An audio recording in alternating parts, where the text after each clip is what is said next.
Scott with Barb from Healthy, Well, and Wise. It's our May show. It's great to see you, Barb. How's things? Getting out in the sun a little bit? Yeah, we've definitely been enjoying the outdoors as much as possible. It's physically, mentally, emotionally, it's my happy place. Get out there and hug a few trees, right? Exactly, and just to enjoy that sunlight, get that vitamin D.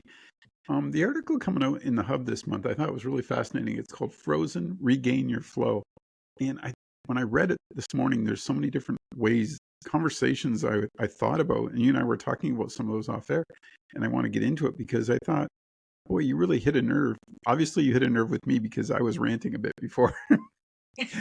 I do that, folks, off air. I do rant. It's not, the facade is lifted when we're off the air, I guess.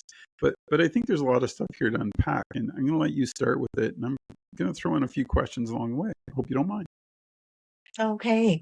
Yeah, so I mean, as a holistic practitioner, we have to look at all facets of our wellness. And having had enough of my own health challenges over the years, it kind of has really made me stop and think, is there anything residual that I'm hanging on to that maybe has this visiting me right now? And the correlations, they can't be ignored. I mean, Hippocrates knew all those years ago that it's more important to know what person has a disease than what disease a person has. And it's like you think about that Yeah. and you mull it over, but it's so true, and I see it constantly, in everyday relationships with people, with family members, with clients over the years, and that there is kind of a miasm. But if you think of, if you've had any sort of a physical injury, your body remembers that injury. It may be vulnerable for the rest of your life. So if we have things that we haven't managed to deal with, despite the fact that we think we've dealt with them fully, some clues for people might be that you go to a family event, somebody says something, somebody does something, and suddenly you're triggered. And something that you thought that was, in a box packed away is suddenly wide open and has come to the party. So, when it comes to our health, if we are having different health challenges and they keep repeating themselves, there may be that physical, that emotional or spiritual connection to something that isn't actually resolved. And that's where we need our professionals. That's where we need our team of people because, clearly we aren't able to get through it by ourselves. And so we have to connect with the right professionals to go through that. So what I'm gathering here is what you're saying is if you had emotional trauma, it can play a part in the physical trauma. And by that I mean down the road, like you said, if all of a sudden I have to confront an issue I never dealt with and I'm somewhere, but then all of a sudden afterwards I feel sick and I feel, all of a sudden I'm feeling like I felt, the day I broke my leg or something.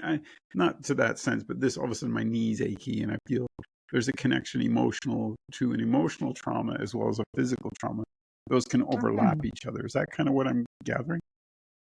Yeah, yeah, because we can be wounded in relationships, whether it's intentional or not. And oftentimes we think that we've moved past that wound, but it's simply scabbed over. Oh, okay. And when that happens, they've done blood work and all sorts of different tests on people, and they've shown that that whole cascade of chemicals and hormones is identical to when it Yeah, it initially is. happens to the person. So it's the same response, just repeating itself over and over and over. And that's where we need more tools and we need people to help, and some people don't necessarily want that help. I Right. do see that sort of personality, where people, they're just not ready for that Yeah, next they step haven't yet. figured it out yet either, right? They haven't Yeah. figured out that connection. The one that I want to use that's a great example is stress in the heart. Yes. Like if you don't 100%. deal with Yeah. stress, it will do damage physically, long term for Yeah. sure. And I think that's probably the most common one I can relate to, that I see. And I think that's another part where, like you talked about the scab, or maybe being in a situation that's not comfortable. And I kind of threw this out to you earlier. It's like I've learned that the people that are in those situations that reopen that wound, I'm not going back to. Like Right. I've made that decision for my own life because I tried to help you and you don't want to hear it, and that's fine. That's your choice. But I'm not going to allow you to cause me that stress in my life anymore. I don't know if that's a healthy. I guess I'm asking, is that a healthy choice? I mean, some behavioral traits, personality traits, they're more of a learned behavior for people, right? Yeah, good point. If you take a family dynamic where a family is really, really large, and you'll have, the children that take no not, and I'm not going to say no responsibility, but they're more free spirit, and they don't yoke well to responsibility for other siblings or things like that. And then you get the super compliant child that that's how they get attention, so-called Yeah, positive attention from the parent, is only when they're compliant and yield to things that go against.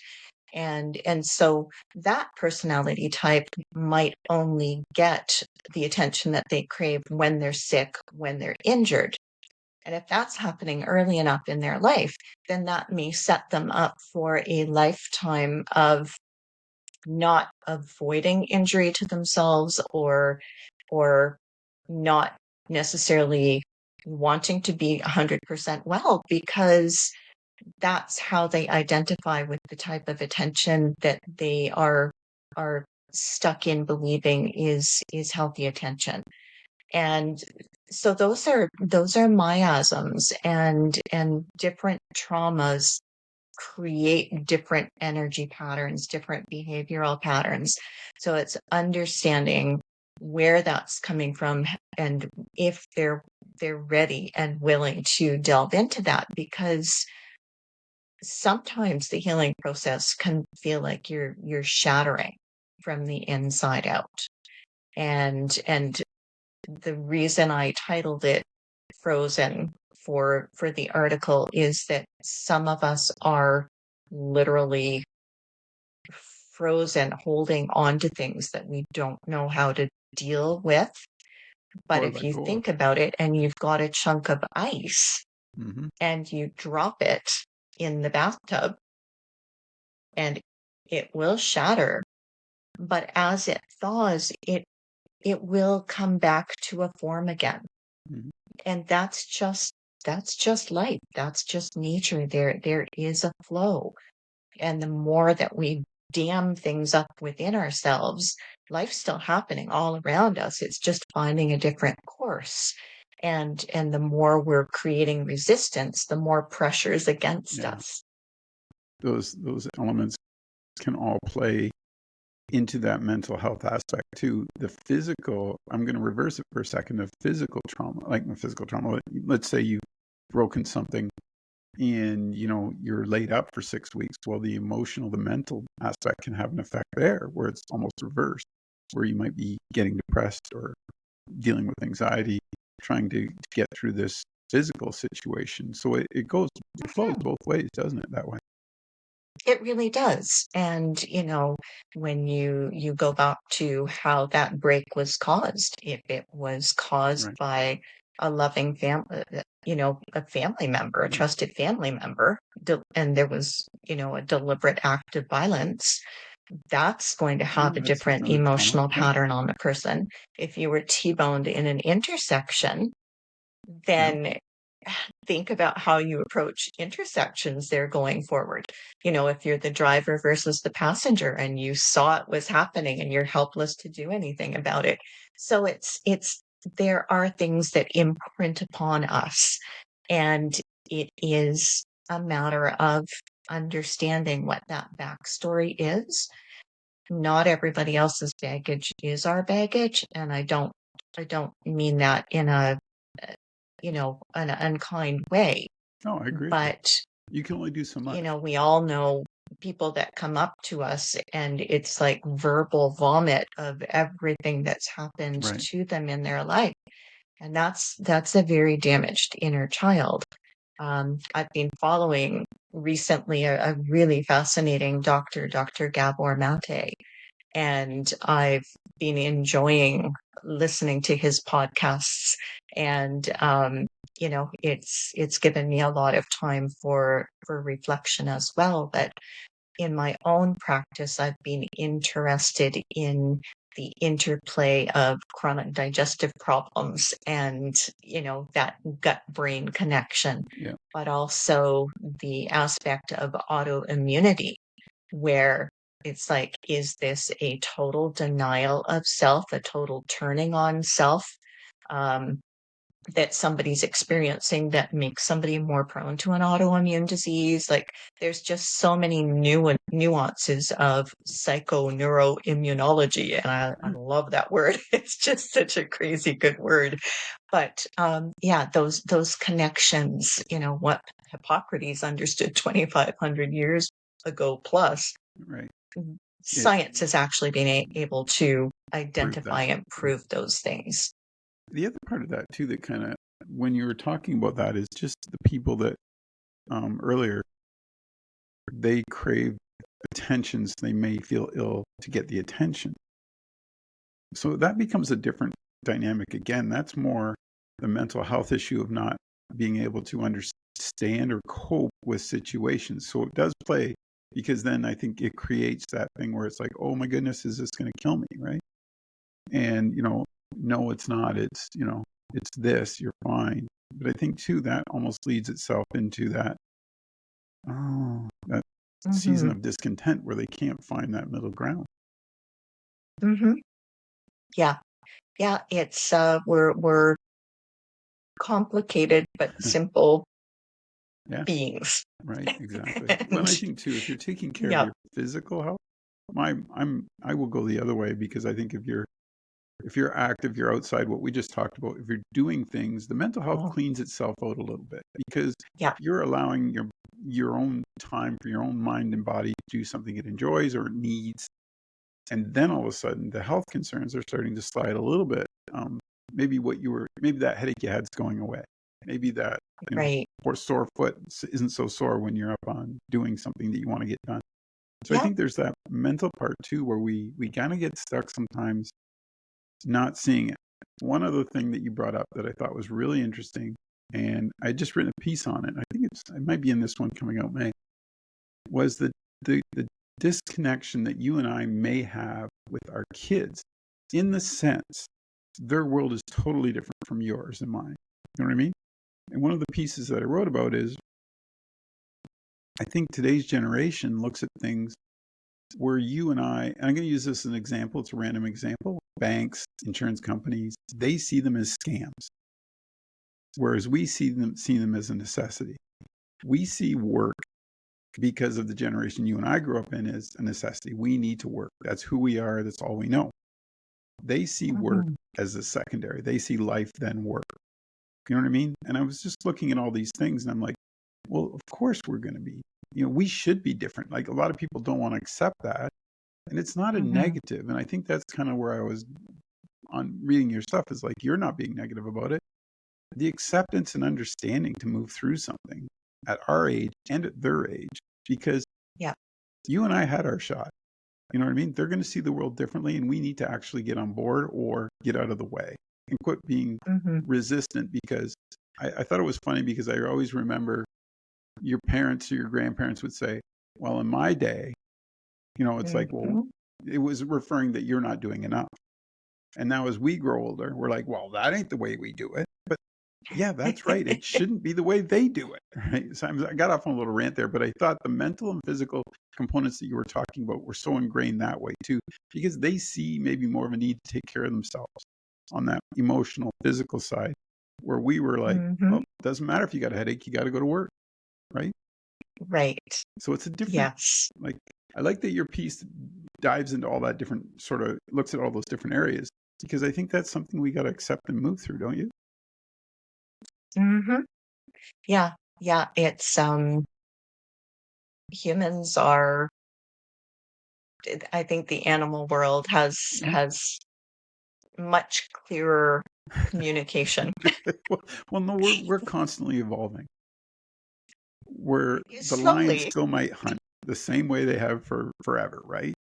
And Yep. we're evolving, going, well, we need to Yeah. do this. We think we're so Yeah, smart, and right? certain aspects of our societies and our technologies and Yeah, the sure, evolution of that's where it gets more complex, right, and where and we've talked about that before, is the number of things that we can accomplish in the day or feel like we should be accomplishing right. in the day instead of actually being in the day. Understanding the day, Yeah.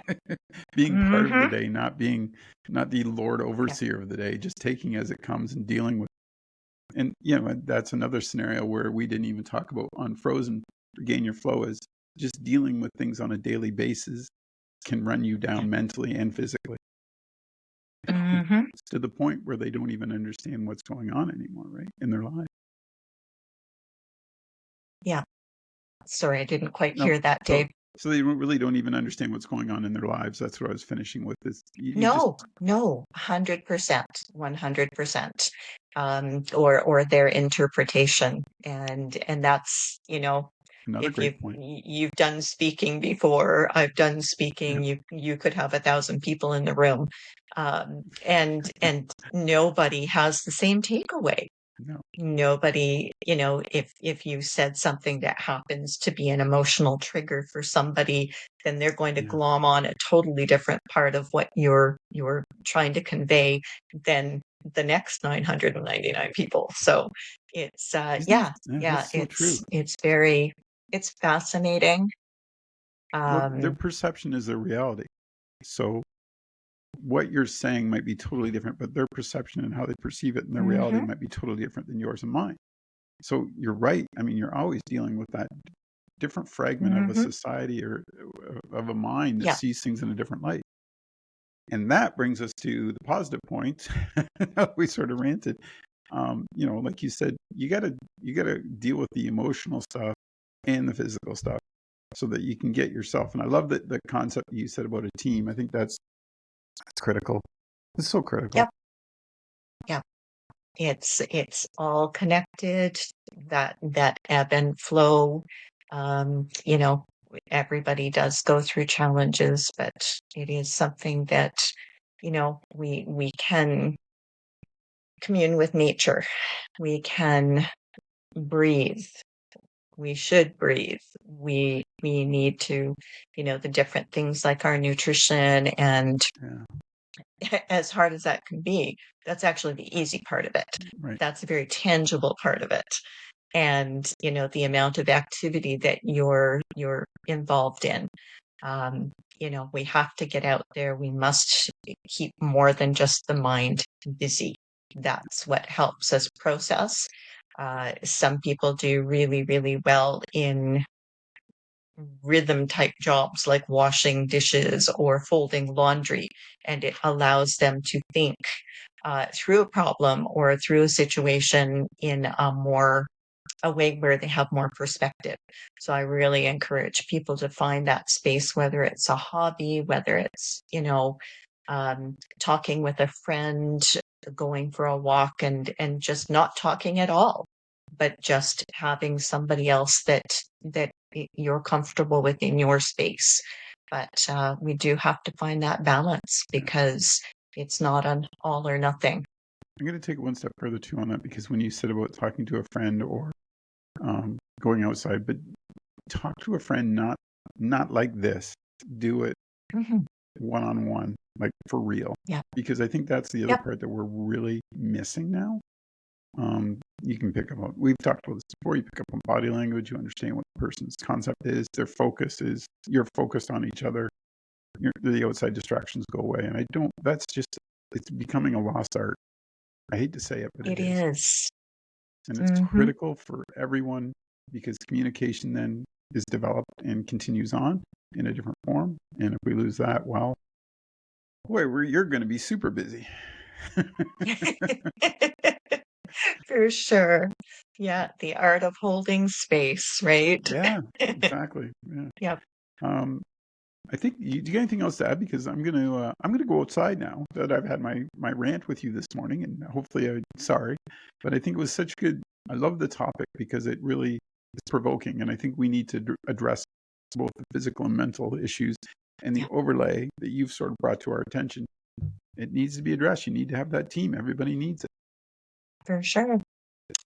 All right, Barb. Thanks, Dave. Thanks for doing this. Take care. We'll talk to you soon. Okay, take care.